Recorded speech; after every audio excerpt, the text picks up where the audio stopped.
Hello everyone, you are welcome to mining knowledge YouTube channel. आज हम लोग जो नया इनिशिएटिव शुरू किया है कि माइनिंग इंजीनियर जो माइनिंग डिप्लोमा और डिग्री पास करने के बाद कोई सोचता है कि बस माइनिंग फील्ड ही हम लोग का प्रोफेशन है, दूसरा कोई प्रोफेशन जाने का कोई रास्ता नहीं है। तो वो सब स्टूडेंट के लिए एक नया इनिशिएटिव शुरू किए हैं हम लोग कि माइनिंग इंजीनियरिंग पास करने के बाद जो डिफरेंट फील्ड में डिप्लॉय है, डिफरेंट फील्ड में वर्क कर रहा है, वो सब ब्राइट स्टूडेंट और ब्राइट प्रोफेशनल्स को लेके आएंगे इस चैनल में एक एक करके, और वो लोग मुंह से सुन लेंगे कैसे वो सब जगह में जाना है, और वो लोग फील्ड एक्सपीरियंस और जॉब का एक्सपीरियंस कैसा है, कैसे उसमें एम्प्लॉय हो सकता है, कैसे अप्लाई कर सकता है, कौन कौन अप्लाई कर सकता है, ये सब डिटेल जानकारी हम लोग जान लेंगे वो सब गेस्ट और पर्सन का मुंह से। आज हम लोग के सामने प्रेजेंट है मिस्टर आसिकुल इस्लाम। आसिकुल इस्लाम एक पॉलिटेक्निक कॉलेज का लेक्चरर है। वो माइनिंग डिग्री पास किया है लेकिन अभी एक कॉलेज का लेक्चरर है। तो चलिए उन्हीं के मुंह से सुन लेंगे डिटेल्स, क्या करता है, जॉब क्या है और कैसे अप्लाई कर सकता है कोई एक माइनिंग इंजीनियरिंग स्टूडेंट। चलिए शुरू करते हैं। Mister Asikul Islam, you are welcome to mining knowledge YouTube channel. पहले आप थोड़ा इंट्रोडक्शन दीजिए ऑडियंस को, आपका बारे में कुछ बताइए। First of all, thank you to Mr. Ali Murtaza Saheb to give me the opportunity to share my experience and for this type of initiative. Myself, Asikul Islam from Murshidabad, a district of West Bengal. I have completed my secondary education from Harlan High School, which is in 2010-11, which is affiliated to West Bengal Board of Secondary Educations, and I have scored 86% marks. Then from the same school, I have completed my higher secondary education, which is also from the state board education, and I have scored 78% marks in 2013. After that, I took my admission to IIST Shivpur, and I have completed my BTech degree in 2018 from IIST Shivpur. Now, in this year, I have joined in Asansol Polytechnic as a lecturer. Currently, my designation is lecturer, and my responsibility actually, I have joined there as a lecturer in mining survey, and I have joined in Asansol Polytechnic College in mining department. So basically, I am teaching there the mining survey 1 and mining survey 2. Apart from this subject, there are so many other subjects related to mining engineering. Also, I am teaching there. Thank you brief introduction देने के लिए। आप कुछ आप जो पढ़ा रहे हो उस कॉलेज का एक लेक्चरर एज ए लेक्चरर, तो लेक्चरर अभी पढ़ाते हुए और क्या क्या बेनिफिट आपको मिल रहा है? सैलरी के बावजूद, सैलरी तो मिलता ही है, सैलरी छोड़ के और क्या क्या बेनिफिट्स, एडिशनल बेनिफिट्स, एडवांटेज क्या क्या मिल सकता है और मिल रहा है आपको, थोड़ा बताइए इसके बारे में। First of all, after 2018, actually 2018 के बाद हम एक छोटा organisation, okay, so that organization is a private sector organization. Now I am in government sector. So first of all, there in private sector organization there may be always a questions of job security. But the government organization is job security obviously एक बहुत बड़ा बात है कि यहाँ पे job का बहुत सिक्योरिटी है। तो प्राइवेट सेक्टर में क्या जनरली क्या होता है, वर्क प्रेशर बहुत ज्यादा रहता है, लेकिन गवर्नमेंट सेक्टर में ये तो कॉमन चीज है, वर्क प्रेशर उतना नहीं रहता है। दूसरा बेनिफिट यहाँ पे बहुत सारा लीव रहता है। एंड एज ए जो आप लोग जो मेरा जो वीडियो देख रहे हैं, जो माइनिंग नॉलेज चैनल के साथ जुड़े हुए हैं, ये लोग एक टीचिंग प्रोफेशन में जो लोग आना चाहते हैं, आप लोग के लिए एक बड़ा बेनिफिट्स है इसमें कि जो बहुत सारा लीव रहता है, तो वो लीव को आप सोशल वर्क, बहुत सारा हम लोग सोशल वर्क काम करके, सोशल वर्क करके हम लोग जो एजुकेटेड पर्सन है, हम लोग अपना सोसाइटी को कुछ दे सकते हैं। एंड आफ्टर पढ़ाने के बाद भी आपको सुकून मिलेगा कि आपका जो स्टूडेंट है वो बाहर कोई गवर्नमेंट सेक्टर में, कोई प्राइवेट सेक्टर में अगर अच्छा ऑर्गेनाइजेशन में काम करेगा तो ये आपको बहुत सुकून मिलेगा। दूसरा बात, जो एज ए लेक्चरर अगर आप ज्वाइन होना चाहते हैं कि बेसिकली वेस्ट बंगाल गवर्नमेंट का जो बहुत सारा पॉलिटेक्निक कॉलेज है, ये एक्चुअली आपका गेजेट, एक ग्रुप ए गेजेटेड ऑफिसर्स। तो दूसरा एक बेनिफिट है, वेस्ट बंगाल गवर्नमेंट आपको किसी भी टाइम, कभी भी टाइम आपको लेक्चर पोस्ट छोड़ के कोई दूसरा ऑर्गेनाइजेशन में अगर आदमी कम है वहां पे, तो एज ए एग्जीक्यूटिव ऑफिसर हिसाब से आपको भी वहां पे ज्वाइन करा सकता है। तो नॉट ओनली लेक्चरर, दूसरा अपॉर्चुनिटी है, अब एक एग्जीक्यूटिव ऑफिसर हिसाब में भी आप काम कर सकते हैं, गवर्नमेंट आपको एम्प्लॉय कर सकते हैं। ठीक है, थैंक यू मिस्टर एजिकुल इस्लाम। अब आप जो जॉब कर रहा है अभी एज ए लेक्चरर पढ़ा रहा है, तो पहले आप बता चुके हैं कि एक प्राइवेट ऑर्गेनाइजेशन में काम करते थे। तो एक प्राइवेट ऑर्गेनाइजेशन से एक गवर्नमेंट सेक्टर में आने का जो स्ट्रगल, कैसे आप प्रिपरेशन लिए है, कैसे इस जगह में पहुंचे हैं, इसका बारे में कुछ बताइए ऑडियंस को। पहले प्राइवेट जो में हम जॉब जो करते हुए कैसे, प्राइवेट में जॉब करते हुए कैसे प्रिपरेशन लिए गवर्नमेंट सेक्टर में जॉब पाने के लिए और इस जगह में पहुंचे, इसका बारे में थोड़ा सा आपका एक्सपीरियंस शेयर कीजिए।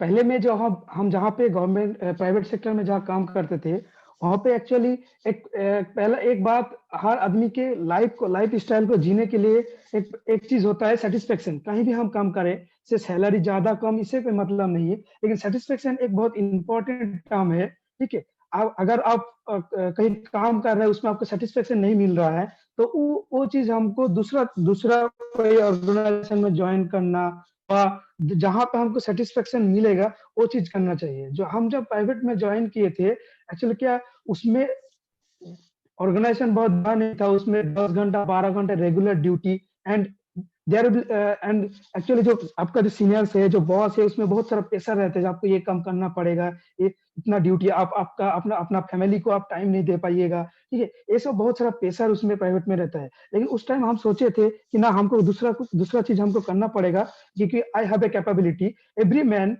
Man have a capability, if he want to do something he can, just single word, if you want to do something you can. लेकिन उसमें लिए आपको डिटरमिनेशन, आपको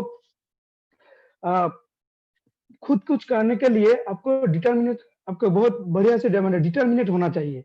तो एक्चुअली उस टाइम हम क्या कहते थे, जो टेक्निकली बेसिकली जो लोग, आप लोग जो टेक्निकली जो स्ट्रांग है, जो टीचिंग लाइन में आना चाहते हैं, इसके लिए बहुत बड़ा अपॉर्चुनिटी है। आपका पास बीटेक डिग्री है, तो उस time government, West Bengal government, basically WPSC, West Bengal government public service commission, एक नोटिफिकेशन निकाला गया था उस टाइम। उसमें क्या नोटिफिकेशन क्या था कि एज ए लेक्चरर पोस्ट में वेस्ट बंगाल गवर्नमेंट के जितना पॉलिटेक्निक कॉलेज है, वहाँ पे रिक्रूटमेंट के लिए एक नोटिफिकेशन निकाला गया था। उस टाइम हम अप्लाई किए थे, एंड सबसे इंपॉर्टेंट फैक्ट है कि 8-12 घंटा 10 घंटा ड्यूटी करने का बाद भी आप लोग कैसे हम उसमें वो एग्जाम क्रैक किए, वो एक्सपीरियंस आप लोग को शेयर करेंगे, क्योंकि आप लोग को भी कुछ इससे सुविधा होगा फ्यूचर में, आप लोगों का भी कुछ जरूर जरूर, आपका वही एक्सपीरियंस आप ऑडियंस को बताइए कि ऑडियंस को एनर्जी हो, अट्रैक्टिव हो, और आपका जैसे पोजीशन में, जैसे बहुत सारे स्टेट में बहुत सारे पॉलिटेक्निक है, वो सब पॉलिटेक्निक कॉलेज में कोई एक सिंपल बीटेक होल्डर स्टूडेंट कैसे एज ए लेक्चरर ज्वाइन करेगा, तो उसका जो मोटिवेशन हो, मोटिवेशन थोड़ा दीजिए आदमी को। तो पहले तो कोई भी बीटेक डिग्री, जो जिसका पास बीटेक डिग्री है वो एलिजिबल है एज ए लेक्चरर हिसाब से। अगर कोई ज्वाइन करना चाहते हैं पॉलिटेक्निक कॉलेज के लिए, तो नोटिफिकेशन निकलने के बाद हम अप्लाई किए थे। अप्लाई करने के बाद हम पढ़ाई स्टार्ट किए थे। पढ़ाई स्टार्ट करने के लिए पहला चीज हम बोलेंगे, पढ़ाई के लिए ऑब्वियसली कंटिन्यूएशन, मतलब ऐसा नहीं है कि हम एक दिन पढ़े, 2 दिन पढ़े, दूसरा दिन 3-4 दिन हम नहीं पढ़े, ऐसा नहीं होना चाहिए। There will be regularity in your study. Okay, that means continuity होना चाहिए। एंड कि दूसरा कि हम बहुत सारा बुक नहीं पढ़ेंगे, 1 और 2 बुक पढ़ेंगे, उसको बहुत अच्छा से पढ़ेंगे। कि एज ए हम लोग लेक्चरर हिसाब से हम जैसे ज्वाइन कर रहे हैं, मतलब टेक्निकली आपको टेक्निकली स्ट्रांग होना चाहिए। कोई भी जो सब्जेक्ट आप पढ़ाइएगा, आपका जो डिपार्टमेंट है के लिए टेक्निकली बहुत स्ट्रांग होना चाहिए। ठीक है, तो जो एक्चुअली 2 स्टेप में होता है, पहला होगा आपका एग्जाम, दूसरा इंटरव्यू। एग्जाम 100 मार्क्स का एग्जाम जनरली होता है, उसमें कंप्लीटली टेक्निकल रहता है। तो अब आते हैं प्रिपरेशन कैसे हम किए थे प्रिपरेशन। हम 2 बुक लिए थे, as a mining server basically एस घटक का एक बुक था, एमएन बसक का एक बुक था। उसमें बुक लेने का बाद भी जब हम पढ़ाई करते थे उस टाइम मेरा पास एक पर्सनल एक मेरा कॉपी था, उसमें हम हर सब्जेक्ट हर टॉपिक पढ़ने का बाद मैं अपना हिसाब से जैसे हम उसको याद कर हर हर आदमी को सक्सेस का एक चाबी काठी आप बोल सकते हैं, हर आदमी को करना चाहिए। क्योंकि इसमें क्या होगा, आपका जो जो चैप्टर आप वीक है, जिस सब्जेक्ट में आपको याद तो रेगुलरली आपको पढ़ना पड़ रहा है, याद नहीं रहेगा वो सब्जेक्ट, अगर हम एक मतलब स्ट्रक्चरल वे थे अपना लैंग्वेज में अपना हिसाब से अगर हम नोट करके रखेंगे तो क्या होगा, एग्जाम का टाइम में हम क्विकली उसको रिवाइज कर सकेंगे एंड सारा चीज हम उस नोट मेरा जो नोट है उसमें हम कवर करेंगे। तो एग्जाम में क्या होगा, इजीली हम जो शॉर्ट क्वेश्चन है, शॉर्ट रूल्स, बहुत सारा शॉर्ट आपका ये रहता है, इक्वेशंस रहता है, वो सब हम इजीली एग्जाम का पहले हम उसको रिवाइज कर सकेंगे। ये एक चीज बढ़िया है, ये करना पड़ेगा। एंड ऐसा नहीं है कि हम 5 घंटा पढ़ रहे हैं, ऐसा नहीं, आपको क्वांटिटी मतलब जब हम पढ़ रहे हैं उसमें ज्यादा इंफॉर्मेशन हम गदर करने का कोशिश करेंगे। ठीक है, ये एक चीज हो गया एग्जाम क्रैक करने के लिए। अगर ऐसे अगर हम लोग करेंगे तो obviously I think you people can get the success and you people can crack the exam। Exam अगर आप लोग एग्जाम क्रैक कीजिएगा, एग्जाम क्रैक करने के बाद नेक्स्ट स्टेप है इंटरव्यू। इंटरव्यू एक बहुत इंपॉर्टेंट चीज है, क्योंकि यहाँ पे आपको पढ़ाने के लिए कोई एक कॉलेज में पढ़ाने के लिए आपको रिक्रूट किया जा रहा है, इसका मतलब आपका टेक्निकल नॉलेज बहुत अच्छा होना चाहिए। इंटरव्यू में क्या होता है, जो वही नॉर्मल क्वेश्चन आपको अब रिक्वेस्ट करेंगे कि इंटरव्यू एक्सपीरियंस कुछ शेयर कीजिए। इंटरव्यू में आपका क्या क्या पूछा गया था और उस टाइम आपको क्या फीलिंग्स हुआ था, इंटरव्यू कैसे होता है, इसके बारे में थोड़ा सा जानकारी दीजिए डिटेल्स में। इंटरव्यू में आपको नॉर्मली एक इंटरव्यू हॉल में क्या होता है, हर आदमी जो इंटरव्यू देने जाता है उसका एक सर्टेन पेशर्स में रहता है, लेकिन उतना प्रेशर लेने का कोई जरूरत नहीं है। अगर आप टेक्निकली स्ट्रांग है तो इंटरव्यू क्रैक हो जाएगा। बेसिकली क्या होता है, फर्स्ट आप जाइएगा, उसमें आपको इंट्रोड्यूस करने के लिए बोलिएगा। इंट्रोड्यूस करने का टाइम बहुत बढ़िया से आप इंट्रोड्यूस कीजिएगा। इंट्रोड्यूस करने का टाइम कभी भी आप एब्रीविएशन यूज नहीं कीजिएगा। जैसे आपका मान के चलिए आपका नाम है एमडी आरिफ अली, तो एमडी का मतलब मोहम्मद होता है, और दूसरा कोई एब्रीविएशन ऐसा कि मान के चलिए WBBSC, west Bengal board of secondary education. WBBSC आप मत यूज कीजिएगा, आप कोई भी एब्रीविएशन नहीं यूज करके उसको फुल फॉर्म में आप बोलने का कोशिश कीजिएगा, क्योंकि एब्रीविएशन यूज करने का जो इंटरव्यू ले रहे हो उसको समझने में दिक्कत होता है।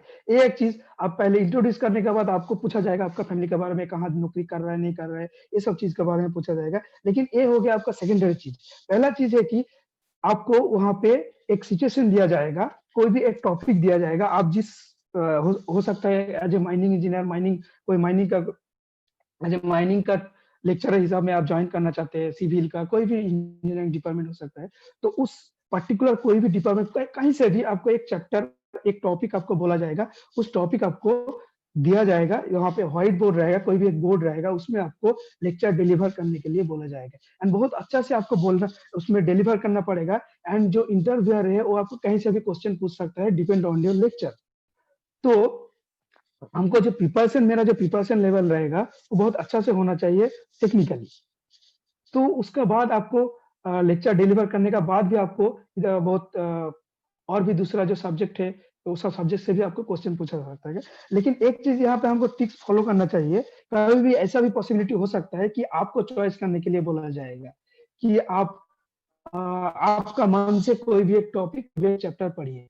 तो मेरा माय पर्सनल व्यू है कि आप लोग क्या कीजिएगा, कोई एक और दो चैप्टर वो दो टॉपिक बहुत अच्छा से पढ़िएगा, क्योंकि बाई चांस आपको अगर ऐसा दिया जाएगा कि हाँ आप अपना मन से कोई भी एक चैप्टर पढ़े तो उस वहां पे आप अपना 100% दे सकते हैं। ठीक है, थैंक एंड यू। वहां पे लास्ट एक क्वेश्चन और भी एक चीज हम ऐड करना चाहेंगे कि वहां पे लास्ट एक क्वेश्चन हमको पूछा गया था कि do you fit for this job, do you think that you are fit for this job, just give me the answer in one sentence. तो आप लोग जो ऐसा हो सकता है बहुत सारा स्टूडेंट आदमी है जो वीडियो देख रहे हैं, जो लोग ऑलरेडी एग्जाम पास किए हैं, इंटरव्यू के लिए बैठे हुए हैं, जो लोग फ्यूचर में देंगे, आप लोगों के पास भी इस टाइप का क्वेश्चन आ सकता है कि do you fit for the job, just give me in one sentence. तो आपका हिसाब से, आपका करियर, आपका एक्सपीरियंस का हिसाब से आप लोग इस हिसाब से क्वेश्चन के आंसर सेट कीजिएगा।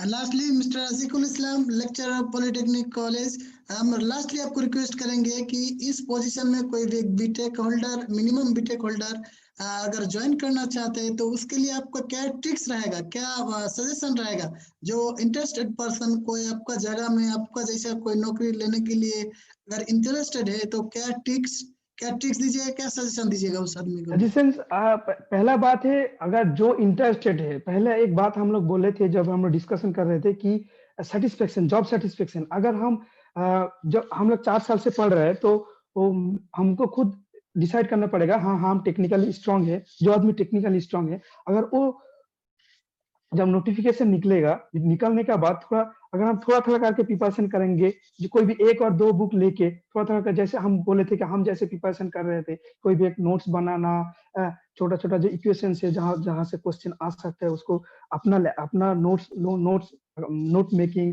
है, एंड रेगुलर कंटिन्यूटी अगर हम थोड़ा-थोड़ा करके पढ़ेंगे तो ये एग्जाम क्रैक करने के लिए हमको नहीं लगता है कि किसी का दिक्कत होगा। Thank you, Mr. Azikul Islam, for coming over this channel and give your experience and experience your interview experience and details information about how to apply, who can apply and कैसे अब एज ए लेक्चर ज्वाइन कर सकता है एक BTech holder student. तो ये सब details जानकारी देने के लिए माइनिंग नॉलेज यूट्यूब चैनल की तरफ से आपको बहुत धन्यवाद, थैंक यू। नेक्स्ट में हम कोशिश करेंगे और डिटेल्स कोई टॉपिक के बारे में डिस्कशन करने के लिए। Thank you.